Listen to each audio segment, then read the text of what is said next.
Dear friends, എല്ലാവർക്കും PSC പ്രസത്തിലേക്ക് സ്വാഗതം. ഇന്ന് നമ്മൾ 10ാം ക്ലാസ്സിലെ SCERT ഫിസിക്സിൽ നിന്നുള്ള ഒന്നാമത്തെ ചാപ്റ്ററാണ് പഠിക്കാൻ പോകുന്നത്. അപ്പോൾ നമ്മുടെ ചാനൽ ആദ്യമായി കാണുന്ന വ്യൂവേഴ്സ് ആണെങ്കിൽ സബ്സ്ക്രൈബ് ചെയ്ത് കാണുക. അതുപോലെ തന്നെ ഇതുവരെ സബ്സ്ക്രൈബ് ചെയ്യാത്തവരുണ്ടെങ്കിൽ എല്ലാവരും സബ്സ്ക്രൈബ് ചെയ്ത് കാണുക. അതുപോലെ നിങ്ങളുടെ ലൈക്കുകൾ, കമൻറ്റുകൾ എന്നിവ നൽകി നമ്മുടെ ചാനൽ സപ്പോർട്ട് ചെയ്യുക. അപ്പോൾ നമ്മളിന്ന് പഠിക്കുന്നത് 10ാം ക്ലാസ്സിലെ SCERT ഭൗതികശാസ്ത്രം, അതായത് ഊർജ്ജതന്ത്രത്തിൽ നിന്നുള്ള ഫിസിക്സിൽ നിന്നുള്ള ഒന്നാമത്തെ ചാപ്റ്റർ വൈദ്യുത പ്രവാഹത്തിൻ്റെ ഫലങ്ങൾ എന്ന് പറയുന്ന ചാപ്റ്ററാണ് നമ്മളിന്ന് പഠിക്കാൻ പോകുന്നത്. അപ്പോൾ നമുക്കറിയാം, ഊർജത്തെ നിർമ്മിക്കുവാനോ നശിപ്പിക്കുവാനോ കഴിയില്ല. ഒരു രൂപത്തിൽ നിന്ന് മറ്റൊരു രൂപത്തിലേക്ക് മാറ്റാൻ മാത്രമേ കഴിയൂ എന്ന് പ്രതിപാദിക്കുന്ന നിയമമാണ് ഊർജ സംരക്ഷണ നിയമം. ഇനി ഇവിടെ കറണ്ട് എന്ന് പറഞ്ഞാൽ കറണ്ടിൻ്റെ ഇക്വേഷൻ തന്നിട്ടുണ്ട്. I=Q/T എന്നതാണ് കറണ്ടിൻ്റെ ഇക്വേഷൻ. I=Q/T. അപ്പോൾ ഇവിടെ Q എന്ന് പറഞ്ഞാൽ ചാർജ് ആണ്. Q എന്ന് പറയുന്നത് ചാർജാണ്. അതുപോലെ T എന്ന് പറഞ്ഞാൽ എന്താണ്? ടൈമാണ് T എന്ന് പറയുന്നത്. അപ്പോൾ ഇനി ഒരു കൂളോം ചാർജ് ഒരു ബിന്ദുവിൽ നിന്ന് മറ്റൊരു ബിന്ദുവിലേക്ക് ചലിപ്പിക്കാൻ ചെയ്യേണ്ട പ്രവൃത്തി 1 ജൂൾ ആണെങ്കിൽ ആ ബിന്ദുക്കൾക്കിടയിലുള്ള പൊട്ടൻഷ്യൽ വ്യത്യാസം 1 വോൾട്ട് ആയിരിക്കും. ഇത് സ്റ്റേറ്റ്മെൻറ്റ് ക്വസ്റ്റ്യനായിട്ട് ചോദിച്ചിട്ടുണ്ട്. അപ്പോൾ ഒരു കൂളോം ചാർജ് ഒരു ബിന്ദുവിൽ നിന്ന് മറ്റൊരു ബിന്ദുവിലേക്ക് ചലിപ്പിക്കാൻ ചെയ്യേണ്ട പ്രവൃത്തി 1 ജൂൾ ആണെങ്കിൽ ആ ബിന്ദുക്കൾക്കിടയിലെ പൊട്ടൻഷ്യൽ വ്യത്യാസം എങ്ങനെയാണ്? 1 വോൾട്ട് ആയിരിക്കും. 1 കൂളോം ചാർജ് 1 വോൾട്ട് പൊട്ടൻഷ്യൽ വ്യത്യാസത്തിലൂടെ ചലിപ്പിക്കാൻ ചെയ്യേണ്ട പ്രവൃത്തിയെയാണ് നമ്മൾ എന്തെന്ന് പറയുന്നത്? 1 ജൂൾ എന്ന് പറയുന്നത്. അപ്പോൾ 1 ജൂൾ എന്ന് പറഞ്ഞാൽ 1 കൂളോം ചാർജ് 1 വോൾട്ട് പൊട്ടൻഷ്യൽ വ്യത്യാസത്തിലൂടെ ചലിപ്പിക്കാൻ ചെയ്യേണ്ട പ്രവൃത്തിക്ക് പറയുന്ന പേരാണ് 1 ജൂൾ. 1 കൂളോം ചാർജിനെ V അല്ലെങ്കിൽ വോൾട്ട് പൊട്ടൻഷ്യൽ വ്യത്യാസത്തിലൂടെ ചലിപ്പിക്കാൻ വേണ്ട പ്രവൃത്തിക്കാണ് നമ്മൾ എന്തെന്ന് പറയുന്നത്? ഇവിടെ പ്രവൃത്തി എന്ന് പറയുന്നത് W എന്നും വോൾട്ടിനെ നമ്മൾ V എന്നും സൂചിപ്പിക്കുന്നു. അപ്പോൾ W എന്താണ്? V ജൂള് ആയിരിക്കും. അപ്പോൾ 1 കൂളോം ചാർജിനെ V വോൾട്ട് പൊട്ടൻഷ്യൽ വ്യത്യാസത്തിലൂടെ ചലിപ്പിക്കാൻ വേണ്ട പ്രവൃത്തി കാണുന്നത് എങ്ങനെയാണ്? W V ജൂൾ എന്നതാണ്.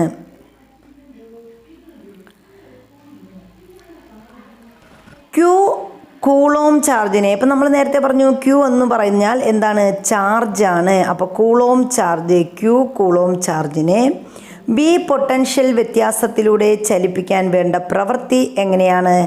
W=QV എന്നതാണ്. QV. വൈദ്യുത ചാർജിനെ ചാലകത്തിലൂടെ ചലിപ്പിക്കാൻ ആവശ്യമായ പ്രവൃത്തി ചെയ്യുന്നത് സർക്യൂട്ടിൽ ഘടിപ്പിച്ച ബാറ്ററിയാണ്. അപ്പോൾ ഒരു സർക്യൂട്ടിൽ ഘടിപ്പിച്ച ബാറ്ററിയാണ് എന്ത് ചെയ്യുന്നത്? വൈദ്യുത ചാർജിനെ ചാലകത്തിലൂടെ ചലിപ്പിക്കാൻ ആവശ്യമായ പ്രവൃത്തി ചെയ്യുന്നത്.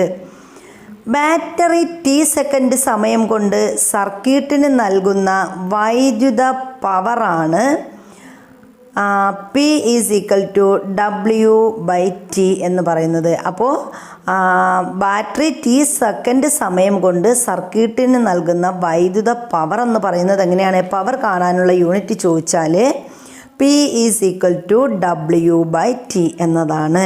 ഇനി നമുക്ക് വേണമെങ്കിൽ എന്താണ് ഇതിനെ നമുക്ക് വീണ്ടും ഡിറൈവ് ചെയ്ത് P=വോൾട്ട് × കൂളോം ചാർജ് /T എന്ന് പറയാം.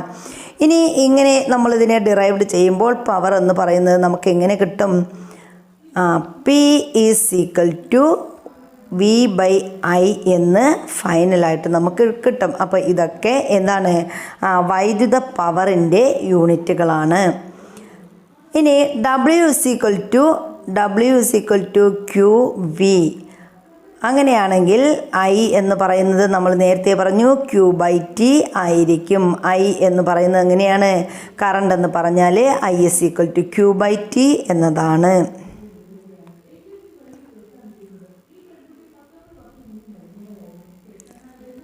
ബാറ്ററി ടി സെക്കൻഡ് സമയം കൊണ്ട് സർക്യൂട്ടിന് നൽകിയ ഊർജമാണ് എന്ത്? അതാണ്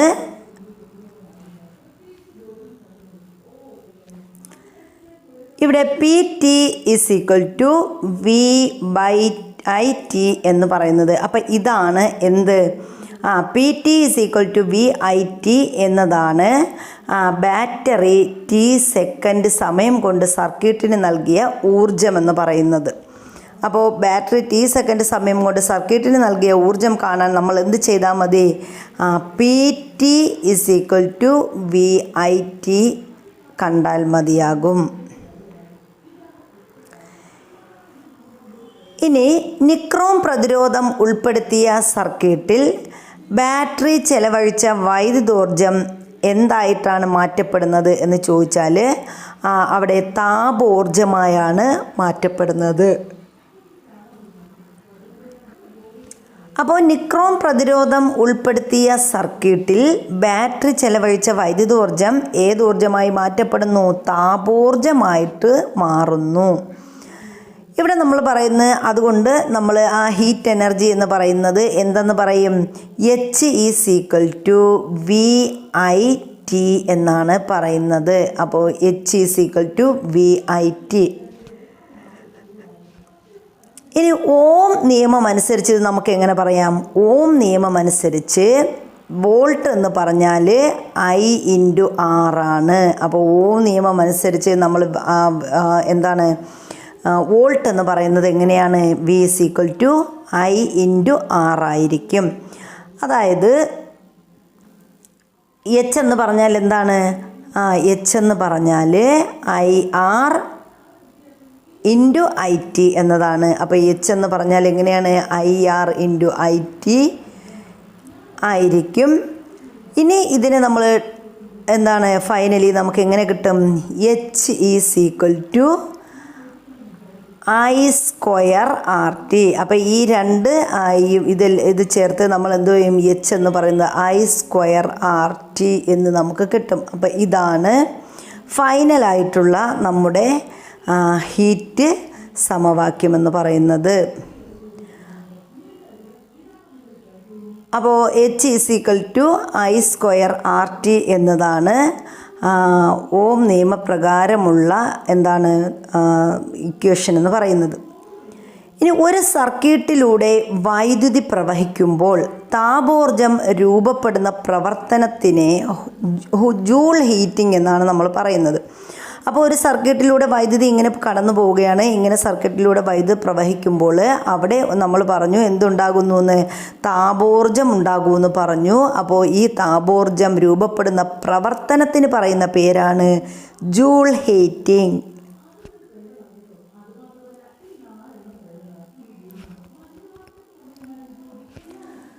താപോർജത്തിൻ്റെ സ്വഭാവ സവിശേഷതകളെക്കുറിച്ചും താപം മൂലമുണ്ടാകുന്ന യാന്ത്രിക ചലനങ്ങളെക്കുറിച്ചും പഠനം നടത്തിയ ഇംഗ്ലീഷ് ശാസ്ത്രജ്ഞനാണ് ജെയിംസ് പ്രെസ്കോട്ട് ജൂൾ എന്ന് പറയുന്നത്. അപ്പോൾ ജൂള് എന്തിനെയൊക്കെ കുറിച്ചാണ്? നമ്മുടെ ജെയിംസ് പ്രെസ്കോട്ട് ജൂൾ എന്ന് പറയുന്ന ശാസ്ത്രജ്ഞൻ എന്ത് ചെയ്തു?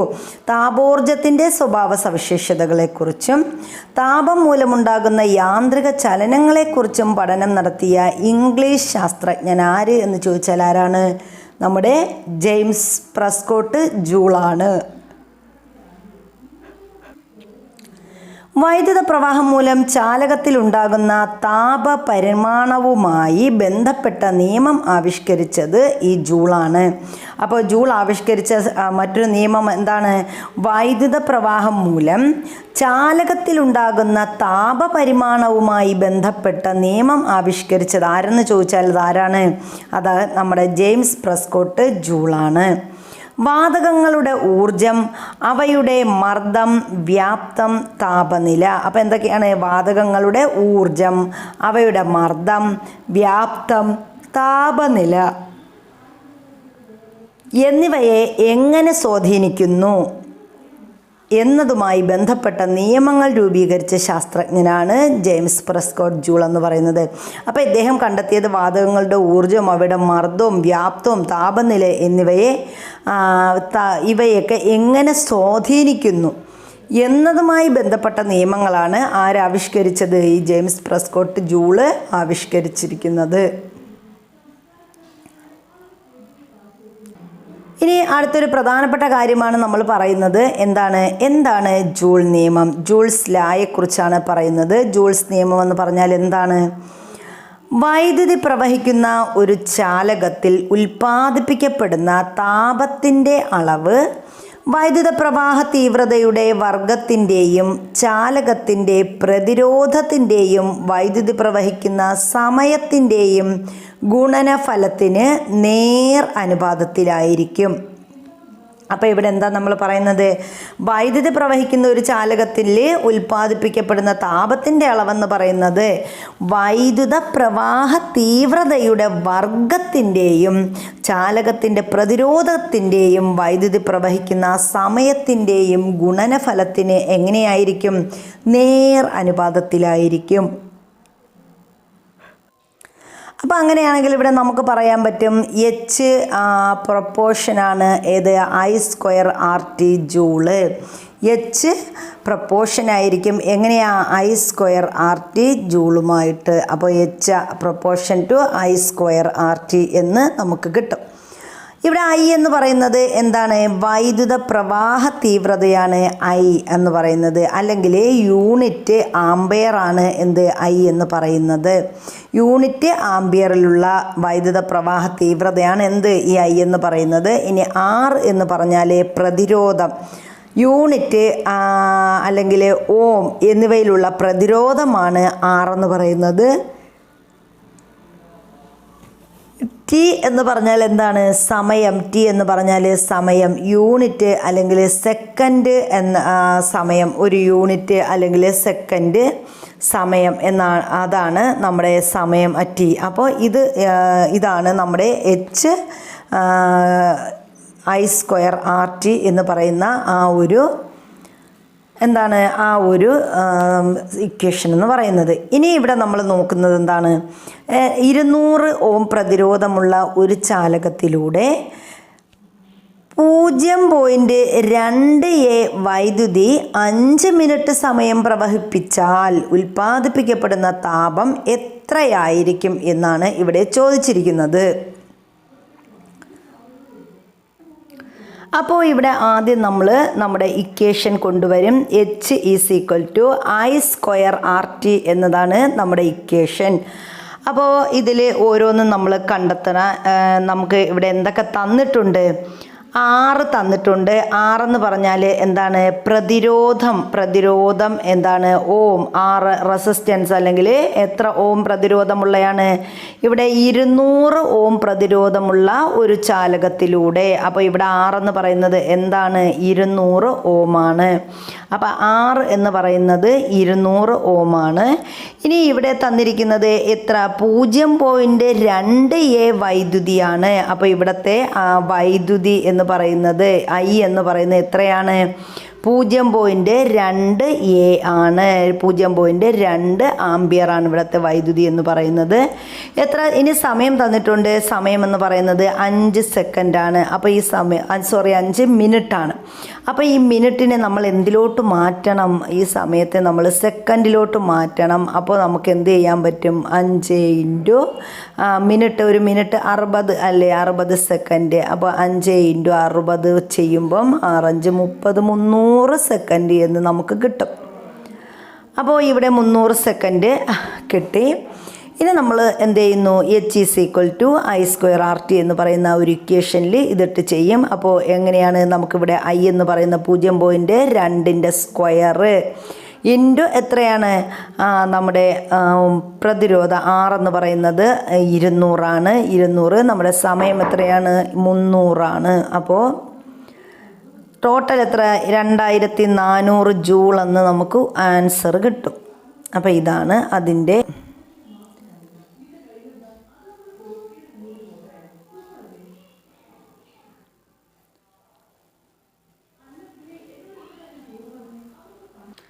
അപ്പോൾ ഇവിടെ ഉൽപ്പാദിപ്പിക്കപ്പെടുന്ന താപത്തിൻ്റെ അളവ് 2400 ജൂളാണെന്ന് നമുക്ക് കിട്ടും.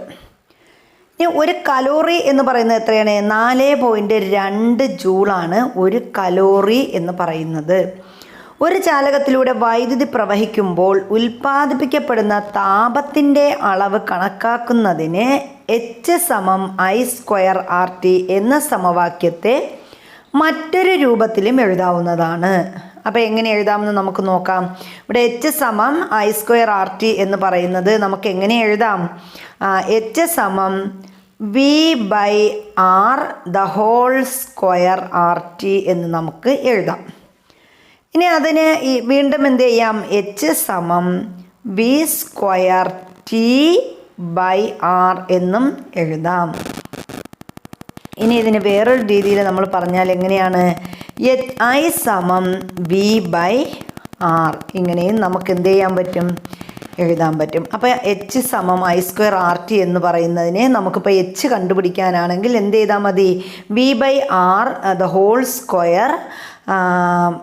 R×T അല്ലെങ്കിൽ RT എന്ന് നമുക്ക് കണ്ടുപിടിക്കാം. അതുപോലെ ഇനി H=V²T/R ഇങ്ങനെ ഒരു ഇക്വേഷൻ നമുക്ക് ഉപയോഗിച്ച് കണ്ടുപിടിക്കാം. അതുപോലെ I=V/R എന്ന രീതിയിലും നമുക്കിത് മാറ്റി എഴുതാവുന്നതാണ്.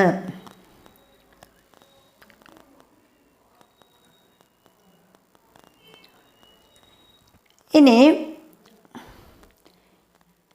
ഇവിടെ അടുത്തൊരു ക്വസ്റ്റ്യൻ തന്നിട്ടുണ്ട്. 230 വോൾട്ടിൽ പ്രവർത്തിക്കുന്ന ഒരു ബൾബിൻ്റെ പ്രതിരോധം 920 ഓം ആണെങ്കിൽ 3 മിനിറ്റിൽ ഉൽപ്പാദിപ്പിക്കുന്ന താപത്തിൻ്റെ അളവ് കണ്ടെത്തുക. അപ്പോൾ ഇത് നമുക്ക് എങ്ങനെ എഴുതാം? ഇത് നമ്മൾ താപത്തിൻ്റെ അളവ് കണ്ടുപിടിക്കാനാണ് പറഞ്ഞിരിക്കുന്നത്. ഇവിടെ എന്തൊക്കെ തന്നിട്ടുണ്ട്? ഇവിടെ നമുക്ക് വോൾട്ട് തന്നിട്ടുണ്ട്. അതുപോലെ തന്നെ ഓം നമുക്ക് ഇതിൻ്റെ റെസിസ്റ്റൻസ് പ്രതിരോധവും തന്നിട്ടുണ്ട്, ഓം തന്നിട്ടുണ്ട്. എത്രയാണ്? R എന്ന് പറയുന്നത് 920.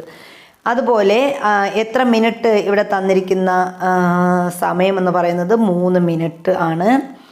അപ്പോൾ ഇത് എങ്ങനെ ചെയ്യാമെന്ന് നോക്കാം. അപ്പോൾ നമുക്ക് ഇവിടെ എന്തൊക്കെ തന്നിട്ടുണ്ട്? വി എന്ന് പറയുന്നത് 230 വോൾട്ടാണ്. വി ഇവിടെ തന്നിട്ടുണ്ട് 230 വോൾട്ട്. ആർ എന്ന് പറയുന്നത് 920 ഓം ആണ്. അതുപോലെ സമയം 3 മിനിറ്റ്. അതിപ്പോൾ 3 × 60 സെക്കൻഡ് ആക്കുക. അപ്പോൾ നമുക്ക് എത്ര കിട്ടും? 180 എന്ന് കിട്ടും. അപ്പോൾ ഇത്രയാണ് നമ്മൾ ചെയ്യാനുള്ളത്. അപ്പോൾ ഇനി ഇതിനെ നമ്മൾ എന്ത് ചെയ്യുന്നു? ഇത് നമ്മൾ ചെയ്യുമ്പോൾ H=V²T/R എന്ന് പറയുന്ന ഈ ഇക്വേഷനിലാണ് നമ്മൾ ചെയ്യുന്നത്. അപ്പോൾ ഇവിടെ നമുക്ക് എന്താണ്? 230ൻ്റെ സ്ക്വയർ ഇൻറ്റു 3 × 60 60 മിനിറ്റ്.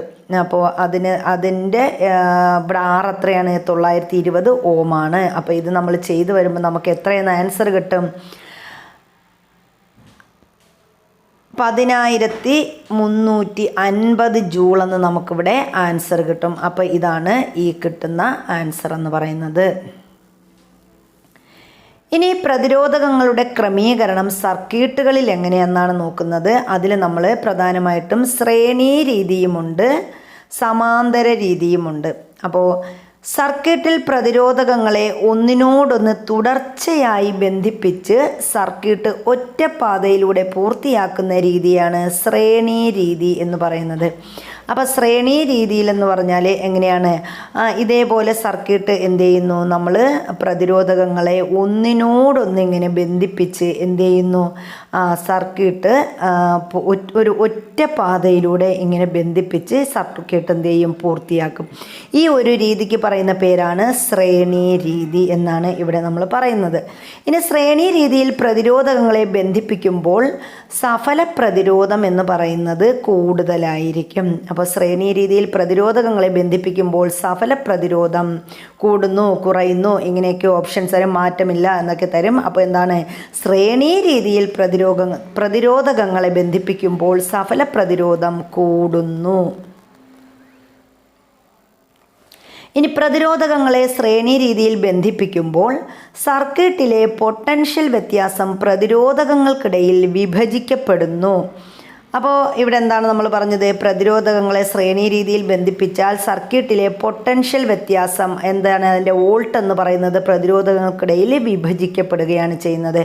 അതായത് നമ്മളിപ്പോൾ V സമം എന്താണ്? V1 + V2 ഇങ്ങനെ എന്ത് ചെയ്യും? വിഭജിച്ച് പോകും. ശ്രേണി രീതിയിൽ ബന്ധിക്കുമ്പോൾ കറണ്ട് എല്ലാ പ്രതിരോധകങ്ങളിലും ഒരുപോലെ ആയിരിക്കും. അപ്പോൾ ശ്രേണി രീതിയുടെ മറ്റൊരു പ്രത്യേകത എന്താണ്? ശ്രേണി രീതിയിൽ ബന്ധിപ്പിച്ചാൽ നമ്മൾ ആദ്യം പറഞ്ഞു ശ്രേണി രീതിയിൽ സഫല പ്രതിരോധം കൂടുതലായിരിക്കും. ഇനി ശ്രേണി രീതിയിൽ എന്താണ്? ബന്ധിക്കുമ്പോൾ കറണ്ട് എല്ലാ പ്രതിരോധകങ്ങളിലും ഒരുപോലെ ആയിരിക്കും. ഇനി പ്രതിരോധകങ്ങളുടെ ശ്രേണി സർക്യൂട്ടിൽ ഉയർന്ന പ്രതിരോധമുള്ള പ്രതിരോധകങ്ങളുടെ അഗ്രങ്ങളിൽ വോൾട്ടത കൂടുതലായിരിക്കും. അപ്പോൾ എന്താണ്? നമ്മുടെ പ്രതിരോധകങ്ങളുടെ ശ്രേണി സർക്യൂട്ടിൽ ഉയർന്ന പ്രതിരോധമുള്ള പ്രതിരോധകങ്ങളുടെ അഗ്രങ്ങളിൽ വോൾട്ടത എങ്ങനെയാണ്? കൂടുതലായിരിക്കും.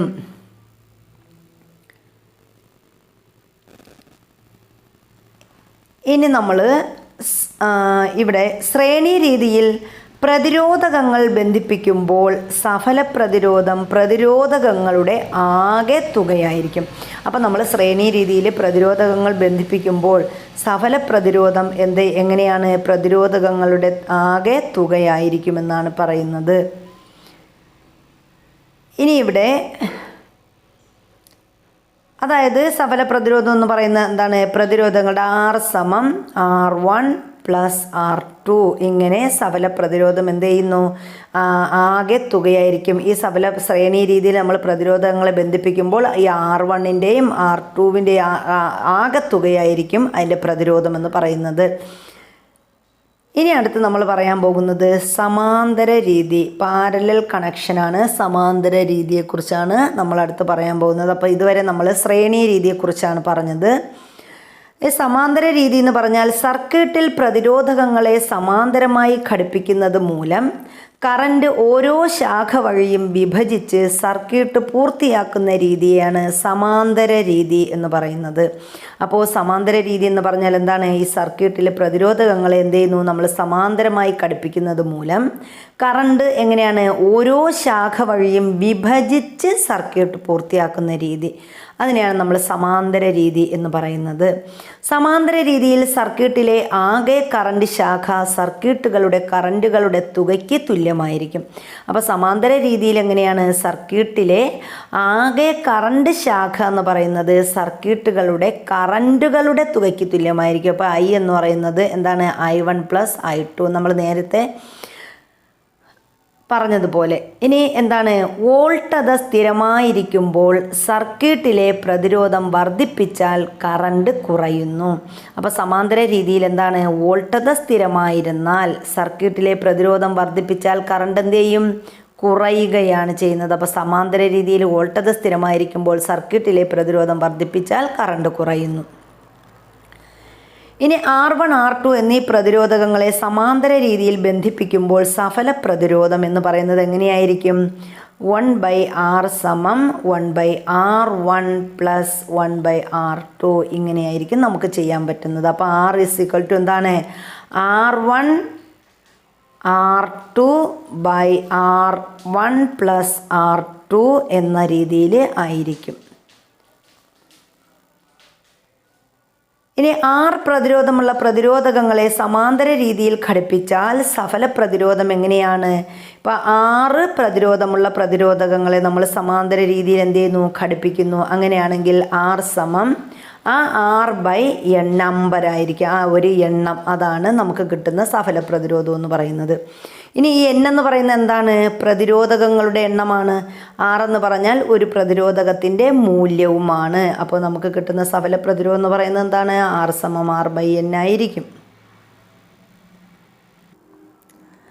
അടുത്ത് നമ്മൾ പ്രതിരോധകങ്ങളെ ശ്രേണി രീതിയിലും പ്രതിരോധകങ്ങൾ സമാന്തര രീതിയിലും തമ്മിലുള്ള വ്യത്യാസമാണ് നോക്കുന്നത്.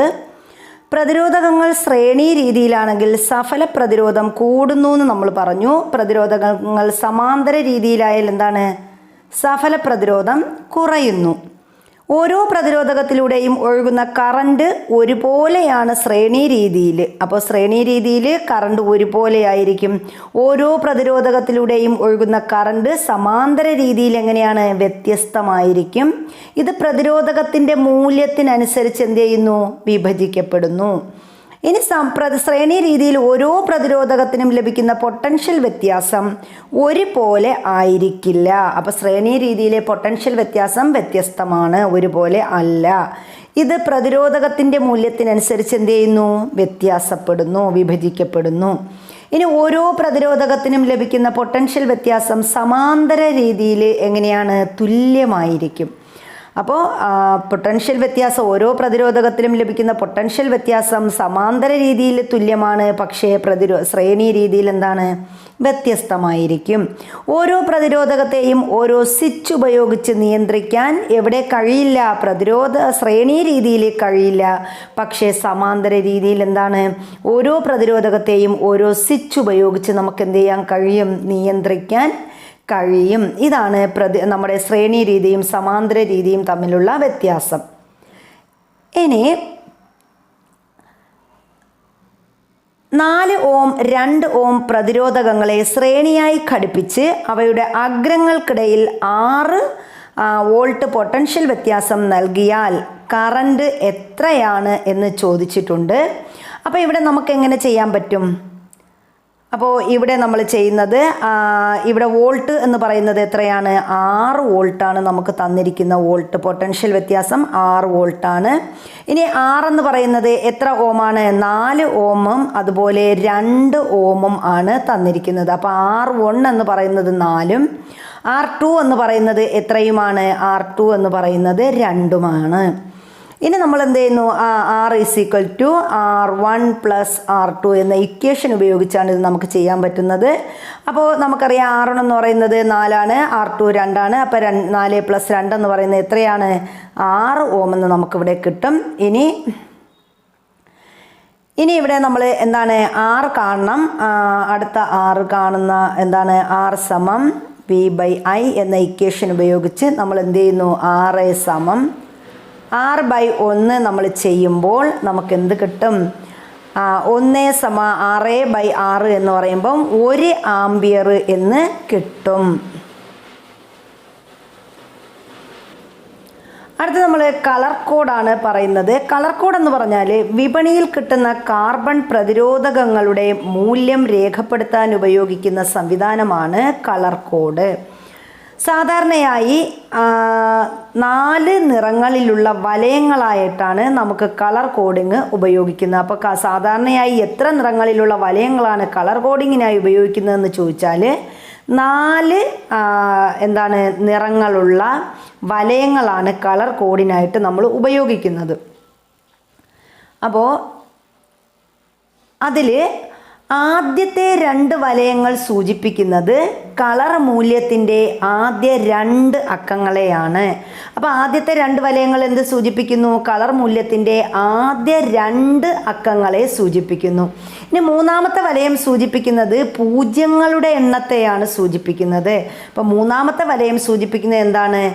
പൂജ്യങ്ങളുടെ എണ്ണം. നാലാമത്തെ വലയം സൂചിപ്പിക്കുന്നത് ടോളറൻസ് അല്ലെങ്കിൽ വ്യതിയാനത്തെയാണ് സൂചിപ്പിക്കുന്നത്. ഇനി ഇവിടെ വെള്ളി വലയത്തിൻ്റെ ടോളറൻസ് എത്രയാണെന്ന് പറഞ്ഞിട്ടുണ്ട്. വെള്ളി വലയത്തിൻ്റെ ടോളറൻസ് എന്ന് പറയുന്നത് എന്താണ്? വ്യതിയാനം. ഈ വ്യതിയാനത്തിന് നമ്മൾ ഇങ്ങനെയാണ് കാണുന്നത്. അപ്പോൾ വ്യതിയാനം എന്ന് പറയുന്നത് 10%. 10%. ഇനി ഗോൾഡ് വലയമാണെങ്കിൽ അതിൻ്റെ ടോളറൻസ് എത്രയായിരിക്കും?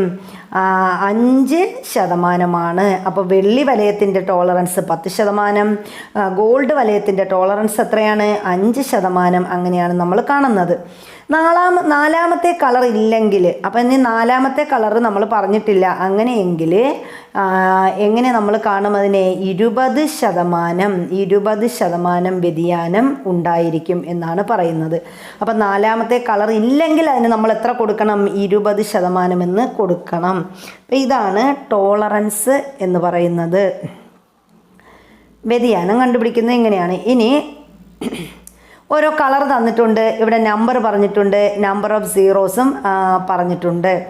അപ്പോൾ എന്താണ് ഇനി ബ്ലാക്ക് എന്ന് പറഞ്ഞാൽ നമ്പർ 0 ബ്ലാക്ക് കറുത്തത് 0. ഇനി അതിൻ്റെ സീറോസ് എത്രയാണ്? അത് 0. ഇനി ബ്രൗൺ ആണെങ്കിൽ 1, റെഡ് ആണെങ്കിൽ 2, ഓറഞ്ചസ് ആണെങ്കിൽ എന്താണ്? ഓറഞ്ച് 3, യെല്ലോ 4, ഗ്രീൻ 5, ബ്ലൂ 6, അതുപോലെ വയലറ്റ്, ഗ്രേ ആൻഡ് വൈറ്റ്. ഇങ്ങനെയാണ് ഒരു ഓർഡർ എന്ന് പറയുന്നത്. അപ്പോൾ ഈ ഓർഡർ നമ്മൾ കളർ പഠിച്ച് വെക്കണം, എന്നാൽ മാത്രമേ നമുക്ക് എന്ത് ചെയ്യാൻ പറ്റത്തുള്ളൂ? ഈ കളർ പഠിച്ച് വെച്ചാൽ മാത്രമേ നമുക്ക് ഈ നമ്പർ കൊടുത്ത് അതിൻ്റെ ടോളറൻസ് കണ്ടുപിടിക്കാൻ പറ്റത്തുള്ളൂ. അതിനിവിടെ ഉദാഹരണം പറഞ്ഞിട്ടുണ്ട്. ആദ്യ 2 വലയങ്ങൾ ചുവപ്പും വയലറ്റും, 3ാമത്തെ വലയം ഓറഞ്ചും, 4ാമത്തെ വലയം വെള്ളിയുമായ പ്രതിരോധകത്തിൻ്റെ മൂല്യം എത്രയാണെന്ന് ചോദിച്ചിട്ടുണ്ട്. അപ്പോൾ ഇവിടെ ആദ്യത്തെ 2 വലയങ്ങൾ പറഞ്ഞിരിക്കുന്നത് ഏതൊക്കെയാണ്? ആദ്യത്തെ 2 വലയങ്ങൾ യഥാക്രമം ഏതൊക്കെ പറഞ്ഞിട്ടുണ്ട്? ചുവപ്പും പറഞ്ഞിട്ടുണ്ട്, അതുപോലെ വയലറ്റും പറഞ്ഞിട്ടുണ്ട്. അപ്പോൾ വയലറ്റ് പറഞ്ഞു. പിന്നെന്താണ്? 3ാമത്തെ വലയം ഓറഞ്ച് ആണെന്ന് പറഞ്ഞിട്ടുണ്ട്. 3ാമത്തത് ഓറഞ്ച്. എന്നാൽ വെള്ളിയുടെ 4ാമത്തത് വെള്ളിയാണ്. 4ാമത്തെ പ്രതിരോധകത്തിൻ്റെ മൂല്യം എത്രയാണെന്നാണ്? 3ാമത്തത് ഓറഞ്ചുമായ 4ാം വലയം വെള്ളിയുമായ പ്രതിരോധകത്തിൻ്റെ മൂല്യം എത്ര? 4ാമത്തത് നമുക്ക് തന്നിട്ടുണ്ട്, വെള്ളിയാണ്. അപ്പോൾ ഇതിൻ്റെ പ്രതിരോധകം എത്രയാണെന്നാണ് തന്നിരിക്കുന്നത്. അപ്പോൾ ഇവിടെ നമുക്കറിയാം ചുവപ്പ് എന്ന് പറയുന്നത് 2ാമത്തെ നമ്പറാണ്. അപ്പോൾ ചുവപ്പ് 2, റെഡ് എന്ന് പറയുന്നത് 2ാമത്തെ നമ്പറാണ്. അതുപോലെ വയലറ്റ് എത്രയാണ്? വയലറ്റ് 7ാമത്തെ നമ്പറാണ്. ഓറഞ്ച് എന്ന് പറയുമ്പം ഓറഞ്ച് 3ാമത്തെ നമ്പറാണ്. അപ്പോൾ നമ്മൾ എന്ത് ചെയ്തു? ഓറഞ്ച് 3ാമത്തേനാണെങ്കിൽ നമ്മൾ എന്ത് ചെയ്യും? അപ്പം നമ്മൾ പഠിച്ചിട്ടുണ്ട് 3ാമത്തെ വലയം സൂചിപ്പിക്കുന്നത് അതിലെ പൂജ്യങ്ങളുടെ എണ്ണമാണ് എന്ന് പറഞ്ഞായിരുന്നു. അപ്പോൾ 3ാമത്തെ വലയം ഓറഞ്ചാണ്, അതിലെ പൂജ്യങ്ങളുടെ എണ്ണം എത്രയാണ്? 3. അപ്പോൾ 3ാമത്തെ വലയം ഓറഞ്ച് ആണ്. ഇനി വെള്ളിയുടെ ടോളറൻസ് 10 ആണെന്ന് നമ്മൾ പഠിച്ചിട്ടുണ്ട്, 10% നമ്മൾ പഠിച്ചിട്ടുണ്ട്. അപ്പോൾ നമുക്ക് കിട്ടുന്ന ഉത്തരം എന്ന് പറയുന്നത് എങ്ങനെയാണ്? 27 കെ. ആ ഒരു പൂജ്യത്തിൻ്റെ എണ്ണം വെച്ചിട്ട് നമ്മളതിനെ കെ എന്ന് പറയും. ഓം പ്ലസ് 10 ടോളറൻസ്. അപ്പോൾ ഇത് നമുക്ക് കിട്ടുന്നത് ഇവിടെ കാണിച്ചിട്ടുണ്ട്. ആൻസർ ഇതേപോലെയാണ് നമുക്ക് കിട്ടുന്നത്.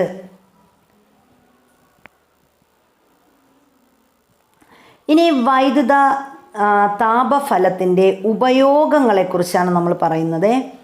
അപ്പോൾ വൈദ്യുത പ്രവാഹത്തിൻ്റെ താപഫലം പ്രയോജനപ്പെടുത്തുന്ന ഉപകരണങ്ങളെ വൈദ്യുത താപന ഉപകരണങ്ങൾ എന്നാണ് പറയുന്നത്. അപ്പോൾ വൈദ്യുത പ്രവാഹത്തിൻ്റെ താപഫലം പ്രയോജനപ്പെടുത്തുന്ന ഉപകരണങ്ങളെ നമ്മൾ എന്തെന്ന് പറയുന്നു? വൈദ്യുത താപന ഉപകരണങ്ങൾ എന്ന് പറയുന്നു. വൈദ്യുത താപന ഉപകരണങ്ങളിൽ വൈദ്യുതോർജം എന്തായിട്ട് മാറും? ആദ്യമേ നമ്മൾ പറഞ്ഞു വൈദ്യുത താപന ഉപകരണങ്ങളിൽ വൈദ്യുതോർജം താപോർജമായിട്ടാണ് മാറുന്നത്. ഹീറ്റിംഗ് കോയിലുകൾ നിർമ്മിക്കാൻ ഉപയോഗിക്കുന്നത് എന്താണ്? നിക്രോമാണ്. അപ്പോൾ ഹീറ്റിംഗ് കോയിലുകൾ നിർമ്മിക്കാൻ ഉപയോഗിക്കുന്ന ലോഹം എന്ന് പറയുന്നത് ലോഹസങ്കരം നിക്രോമാണ്. ഹീറ്റിംഗ് കോയിൽ എന്ന് ചോദിച്ചാൽ നിക്രോമാണ്. നിക്രോമിൽ അടങ്ങിയിരിക്കുന്ന ലോഹസങ്കരങ്ങൾ ചോദിച്ചാൽ നിക്കൽ, ക്രോമിയം, ഇരുമ്പ് എന്നിവയാണ് നിക്രോമിൽ അടങ്ങിയിരിക്കുന്നത്. നിക്കൽ, ക്രോമിയം, ഇരുമ്പ്. അപ്പം നിക്രോം എന്ന് പറഞ്ഞാൽ നിക്കൽ, ക്രോമിയം, ഇരുമ്പ് എന്നതാണ്. വൈദ്യുത താപന ഉപകരണങ്ങളിൽ പ്രയോജനപ്പെടുത്തുന്ന നിക്രോമിൻ്റെ സവിശേഷതകൾ എന്തൊക്കെയാണ്? നിക്രോമിന് ഉയർന്ന റെസിസ്റ്റിവിറ്റി ഉണ്ട്, ഉയർന്ന ദ്രവണാങ്കമുണ്ട്, ചുവന്ന് ചുട്ടുപഴുത്ത അവസ്ഥയിൽ ഓക്സീകരിക്കപ്പെടാതെ ദീർഘനേരം നിൽക്കാനുള്ള കഴിവ് ഒക്കെ ഉണ്ട്. ആർക്ക്? നിക്രോമിന്. ഇനി ഹീറ്റിംഗ് കോയിൽ ഇല്ലാതെ താപം ഉൽപ്പാദിപ്പിക്കുന്ന ഉപകരണങ്ങൾക്ക് ഉദാഹരണമാണ് മൈക്രോവേവ് ഓവൻ, അതുപോലെ ഇൻഡക്ഷൻ കുക്കർ എന്നിവയൊക്കെ ഹീറ്റിംഗ് കോയിൽ ഇല്ലാതെ എന്ത് ചെയ്യുന്നു? താപം ഉൽപ്പാദിപ്പിക്കുന്ന ഉപകരണങ്ങൾക്ക് ഉദാഹരണം ചോദിച്ചാൽ നമുക്ക് പറയാം മൈക്രോവേവ് ഓവൻ, അതുപോലെ ഇൻഡക്ഷൻ കുക്കർ. ഇതൊക്കെ ഹീറ്റിംഗ് കോയിൽ ഇല്ലാതെ എന്ത് ചെയ്യുന്നു? താപം ഉൽപ്പാദിപ്പിക്കുന്ന ഉപകരണങ്ങളാണ്. മൈക്രോവേവ് ഓവനിൽ താപം ഉൽപ്പാദിപ്പിക്കാൻ ഉപയോഗിക്കുന്നത് മൈക്രോവേവ് ആണ്. അപ്പോൾ മൈക്രോവേവ് ഓവനിൽ താപം ഉൽപ്പാദിപ്പിക്കാൻ ഉപയോഗിക്കുന്നത് എന്താണ്? മൈക്രോവേവ് ആണ്. ഇൻഡക്ഷൻ കുക്കറിൽ താപം ഉൽപ്പാദിപ്പിക്കാൻ ഉപയോഗിക്കുന്നത് അപ്പോൾ എന്താണ്? അതാണ് എഡ്ഡി കറണ്ട്. അപ്പോൾ എഡ്ഡി കറണ്ടാണ് എന്ത് ചെയ്യുന്നത്? ഇൻഡക്ഷൻ കുക്കറിൽ താപം ഉൽപ്പാദിപ്പിക്കാൻ ഉപയോഗിക്കുന്നത്. അപ്പോൾ ഈ ഇൻഡക്ഷൻ കുക്കറിൽ താപം ഉൽപ്പാദിപ്പിക്കുന്നത് എഡ്ഡി കറണ്ടാണ് എന്ന് അറിയാൻ വേണ്ടി നമുക്കൊരു കോഡ് പറഞ്ഞു വെക്കാം. ഇപ്പോൾ പിന്നെ പുതുതായിട്ട് കല്യാണം കഴിച്ചുകൊണ്ട് വരുന്ന വീട്ടിലെ അമ്മ മരുമകളോട് പറയുന്നത്, അപ്പോൾ മരുമകൾ ഇൻഡക്ഷൻ കുക്കർ ഉപയോഗിച്ച് പാചകം ചെയ്യുമ്പോൾ അമ്മ പറയും, എഡ്ഡി കറണ്ട് കൂടുവേ എന്ന് പറയും. അപ്പോൾ ഇൻഡക്ഷൻ കുക്കറിൽ എന്താണ്, കറണ്ട് കൂടുന്ന സാധനമാണ് ഇൻഡക്ഷൻ കുക്കർ. അപ്പോൾ എഡ്ഡി കറണ്ടാണ് നമ്മൾ എന്ത് ചെയ്യുന്നത്, ഇൻഡക്ഷൻ കുക്കറിൽ ഉപയോഗിക്കുന്നത്. അപ്പോൾ ഇൻഡക്ഷൻ കുക്കറിൽ ഒരെണ്ണം നമ്മൾ പഠിച്ചു വെച്ചാൽ മറ്റത് മൈക്രോവേവ് തന്നെ ആ പേരിൽ തന്നെ ഉണ്ട് എന്ന് നമുക്ക് അറിയാം. ഇനി വൈദ്യുതിയുടെ താപഫലത്തെ അടിസ്ഥാനമാക്കി പ്രവർത്തിക്കുന്ന ഒരു ഉപകരണമാണ് സുരക്ഷാ ഫ്യൂസ് എന്ന് പറയുന്നത്. അപ്പോൾ വൈദ്യുതിയുടെ താപഫലത്തെ അടിസ്ഥാനമാക്കി പ്രവർത്തിക്കുന്ന ഉപകരണം ഏതാണ്, അത് സുരക്ഷാ ഫ്യൂസ് ആണ്. സുരക്ഷാ ഫ്യൂസിൻ്റെ പ്രധാന ഭാഗമായ ലോഹസങ്കരമാണ് ഫ്യൂസ് വയർ.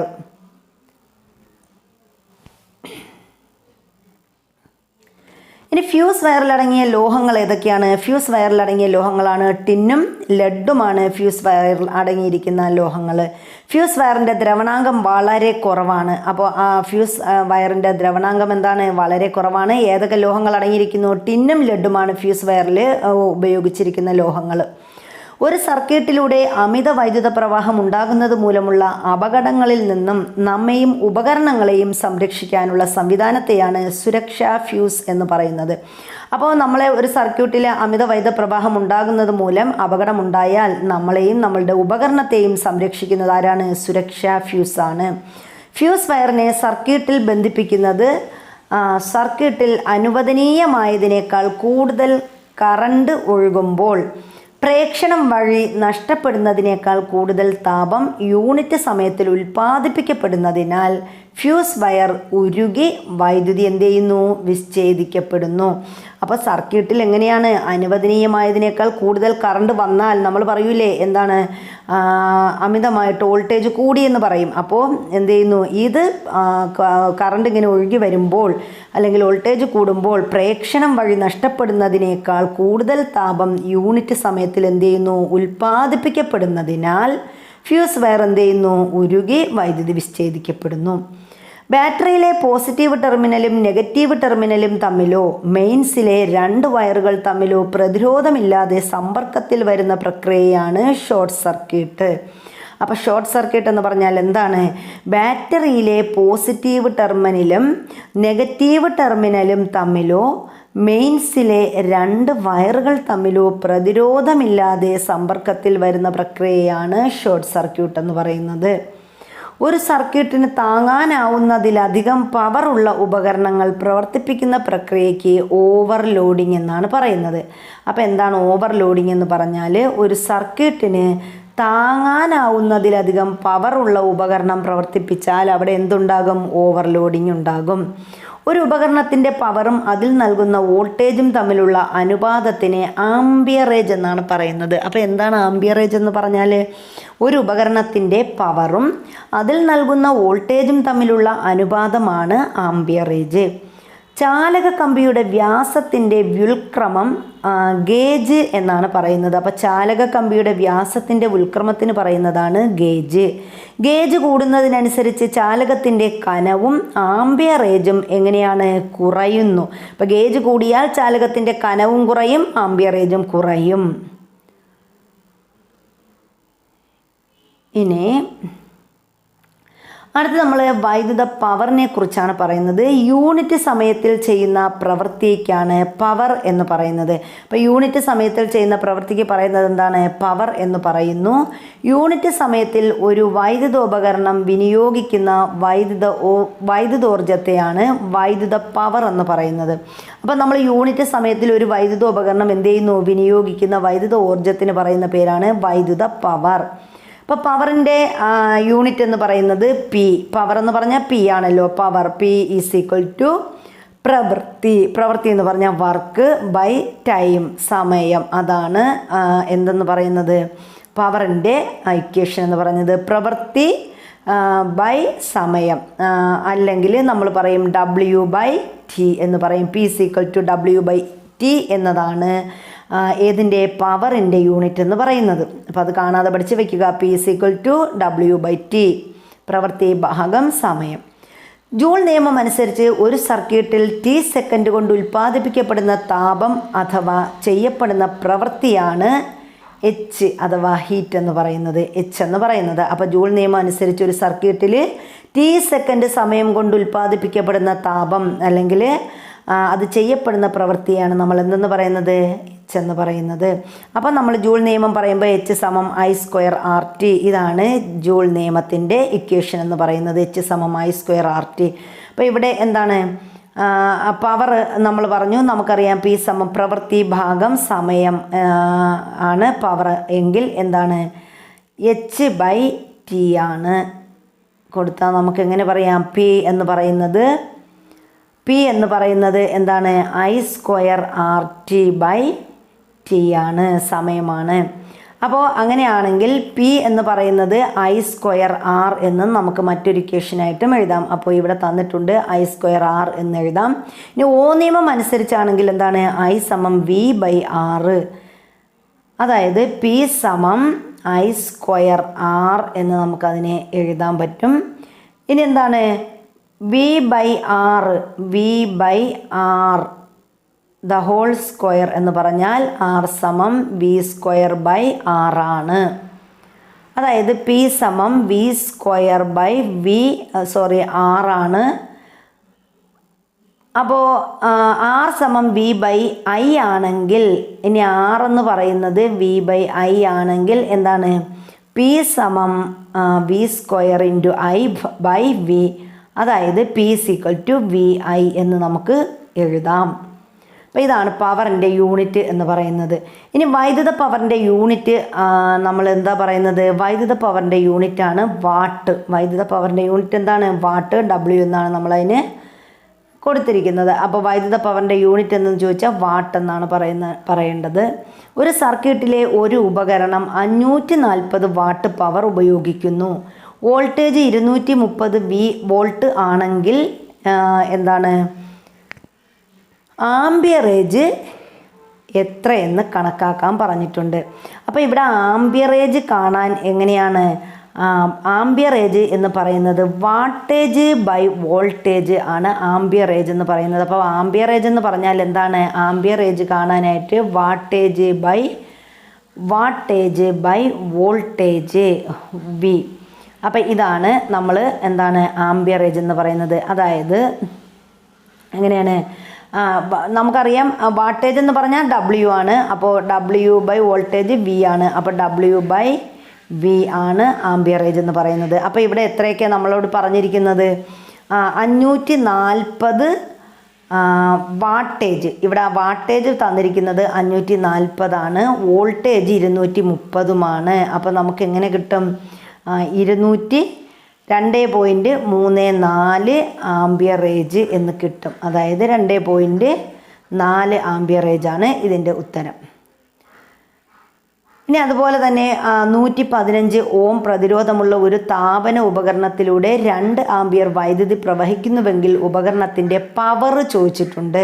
അപ്പോൾ പവറിൻ്റെ ഇക്വേഷൻ എന്താണ്, പി സമം ഐ സ്ക്വയർ ആർ എന്നതാണ് പവറിൻ്റെ ഇക്വേഷൻ എന്ന് പറയുന്നത്. അപ്പോൾ ഇവിടെ ഐ എന്ന് പറയുന്നത് എത്രയാണ്, ആർ എന്ന് പറയുന്നത് 115, അതുപോലെ ഐ എന്ന് പറയുന്നത് 2 ആംബിയർ ആണ്.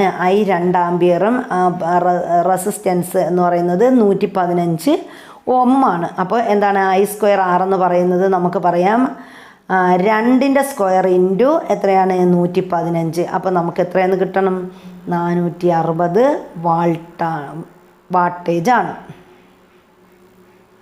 ഇനി വൈദ്യുത പ്രവാഹത്തിൻ്റെ പ്രകാശഫലത്തെക്കുറിച്ചാണ് പറയുന്നത്.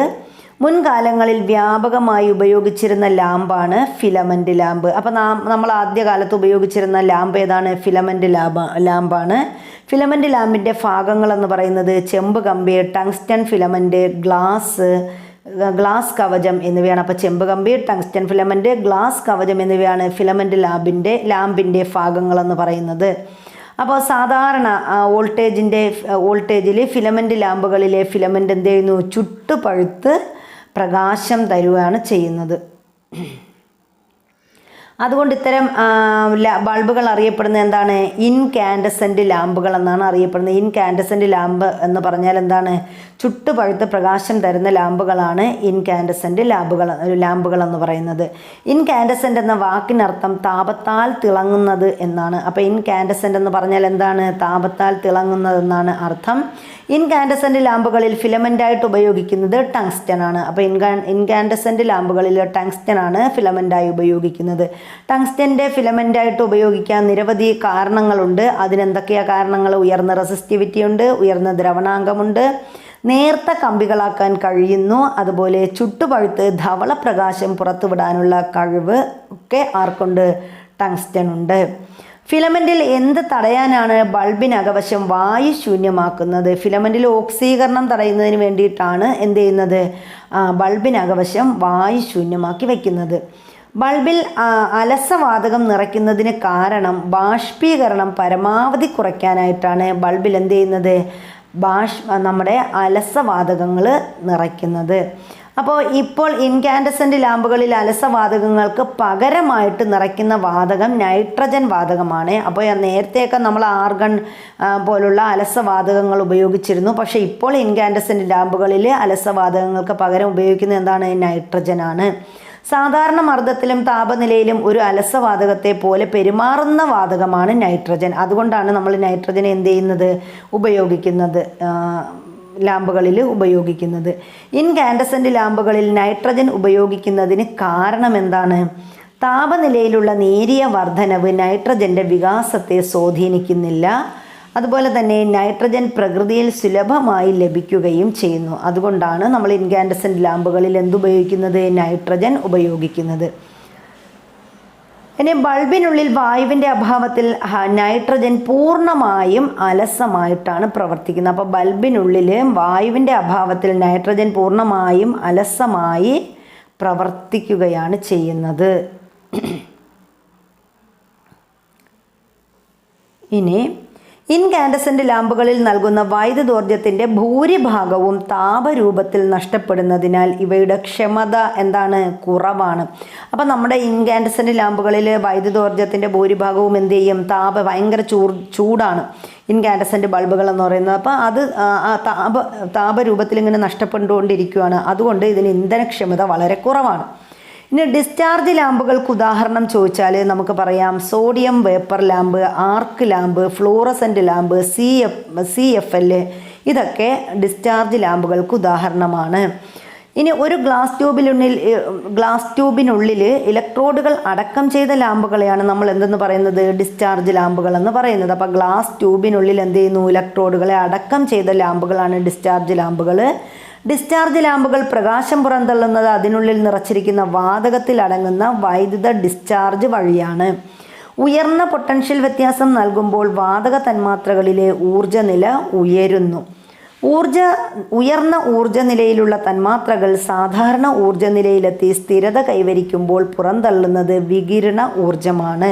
അപ്പോൾ ഉയർന്ന ഊർജ്ജനിലയിലുള്ള തന്മാത്രകൾ എന്ത് ചെയ്യുന്നു? സാധാരണ ഊർജ്ജനിലയിലെത്തി സ്ഥിരത കൈവരിക്കുമ്പോൾ എന്ത് ചെയ്യുന്നു? വികിരണോർജ്ജം പുറന്തള്ളുന്നു.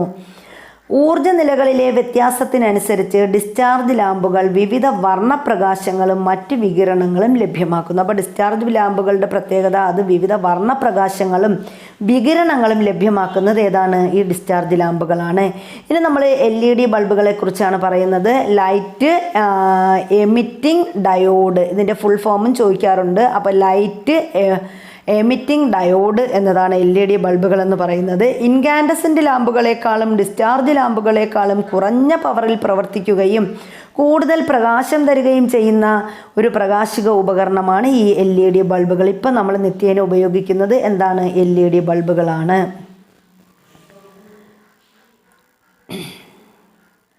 LED ബൾബിൻ്റെ സവിശേഷതകൾ എന്തൊക്കെയാണ്? കുറഞ്ഞ വൈദ്യുത ഉപയോഗം, ക്ഷമത കൂടുതലാണ്, കൂടുതൽ ആയുസ്സുണ്ട്. LED-കളിൽ ഫിലമെൻ്റ് ഇല്ലാത്തതിനാൽ താപരൂപത്തിലുള്ള ഊർജ്ജ നഷ്ടം ഉണ്ടാകുന്നില്ല. മെർക്കുറി ഇല്ലാത്തതിനാൽ LED ബൾബുകൾ പരിസ്ഥിതിക്ക് ഹാനികരമല്ല. ഊർജ്ജക്ഷമത കൂടുതൽ, പരിസ്ഥിതി മലിനീകരണം കുറവ് എന്നതാണ് ഇതിൻ്റെ പ്രത്യേകത. നമ്മുടെ LED ബൾബിൻ്റെ പ്രത്യേകത ഊർജ്ജക്ഷമത കൂടുതലാണ്, പരിസ്ഥിതി മലിനീകരണം വളരെ കുറവാണ്. LED ബൾബിനെ ഹോൾഡറുമായി ബന്ധിപ്പിക്കുന്ന ലോഹഭാഗമാണ് ബേസ് യൂണിറ്റ് E22 എന്ന് പറയുന്നത്. അപ്പോൾ ബേസ് യൂണിറ്റ് E22 എന്നതാണ് LED ബൾബിനെ ഹോൾഡറുമായി ബന്ധിപ്പിക്കുന്ന ലോഹഭാഗം. ബൾബിൻ്റെ ബേസ് യൂണിറ്റിനോട് ചേർന്ന് നിൽക്കുന്ന താപമാഗിരണം ചെയ്യാനുള്ള സംവിധാനമാണ് ഹീറ്റ് സിങ്ക്. അപ്പോൾ ബൾബിൻ്റെ ബേസ് യൂണിറ്റിനോട് ചേർന്ന് താപമാഗിരണം ചെയ്യാനുള്ളൊരു സംവിധാനമുണ്ട്. അതിനെയാണ് നമ്മൾ ഹീറ്റ് സിങ്ക് എന്ന് പറയുന്നത്. ഹോൾഡറിൽ ഉറപ്പിക്കുന്ന ലോഹ പ്ലേറ്റാണ് ബേസ് പ്ലേറ്റ്. അപ്പോൾ ഈ ഹോൾഡറിൽ ഒരു ലോഹ പ്ലേറ്റ് ഉറപ്പിക്കും, അതിനെ ബേസ് പ്ലേറ്റ് എന്നാണ് പറയുന്നത്. LED ഡ്രൈവറിൽ നിന്നുള്ള വയറുകളെ ബേസ് യൂണിറ്റിൽ ഉറപ്പിക്കുന്നതിനുള്ള സ്ക്രൂകൾ അതിന് പറയുന്നതാണ് ബാക്ക് കണ്ടക്ടർ സ്ക്രൂകൾ എന്നാണ് പറയുന്നത്. അപ്പോൾ LED ഡ്രൈവറിൽ നിന്നുള്ള വയറുകളെ ബേസ് യൂണിറ്റിൽ ഉറപ്പിക്കുന്നതിനുള്ള സ്ക്രൂകളാണ് ബാക്ക് കണ്ടക്ടർ സ്ക്രൂകൾ. AC വൈദ്യുതിയെ DC ആക്കി ആവശ്യമായ ഔട്ട്പുട്ട് വോൾട്ടേജ് നൽകുന്നത് പവർ സപ്ലൈ ബോർഡ് LED ഡ്രൈവറാണ്. ഇനി 5 വോൾട്ട്, 7 വോൾട്ട്, 9 വോൾട്ട് ബൾബുകൾക്ക് ഒരേ ബോർഡ് ഉപയോഗിക്കാം. LED-കൾ ഉറപ്പിച്ചിരിക്കുന്ന പ്ലസ് മൈനസ് ധ്രുവങ്ങൾ അടയാളപ്പെടുത്തിയിരിക്കുന്ന ബോർഡുകളെയാണ് പ്രിന്റഡ് സർക്യൂട്ട് ബോർഡുകൾ അല്ലെങ്കിൽ LED ചിപ്പ് ബോർഡ് എന്ന് പറയുന്നത്. ബൾബിൽ നിന്ന് പ്രകാശം പുറത്തു വരുന്ന ഭാഗമാണ് ഡിഫ്യൂസർ കപ്പ്. അപ്പോൾ ഇത്രയുമാണ് നമ്മുടെ ഫിസിക്സിലെ ഒന്നാമത്തെ ചാപ്റ്റർ, 10ാം ക്ലാസ്സിലെ ഒന്നാമത്തെ ചാപ്റ്റർ എന്ന് പറയുന്നത്. അപ്പോൾ വീഡിയോ ഇഷ്ടപ്പെട്ടാൽ ലൈക്ക് ചെയ്യുക, അതുപോലെ നിങ്ങൾക്ക് വേണ്ടപ്പെട്ടവരിലേക്ക് വീഡിയോ ഷെയർ ചെയ്യുക, അതുപോലെ കമൻറ്റ് ചെയ്യുക. നിങ്ങളുടെ അഭിപ്രായങ്ങളാണ് ഇനിയുള്ള വീഡിയോകളുമായി മുന്നോട്ട് പോകാൻ നമുക്ക് പ്രേരണയാകുന്നത്. അതുകൊണ്ട് എല്ലാവരും കമൻറ്റ് ചെയ്യുക. ക്ലാസ് ഇഷ്ടപ്പെട്ടില്ലെങ്കിൽ ഡിസ്ലൈക്ക് കൊടുക്കുക. അപ്പോൾ നിങ്ങളുടെ എല്ലാവരുടെയും നല്ലൊരു ദിവസം, എല്ലാവർക്കും നല്ലൊരു ദിവസം ആശംസിച്ചുകൊണ്ട് താങ്ക് യു.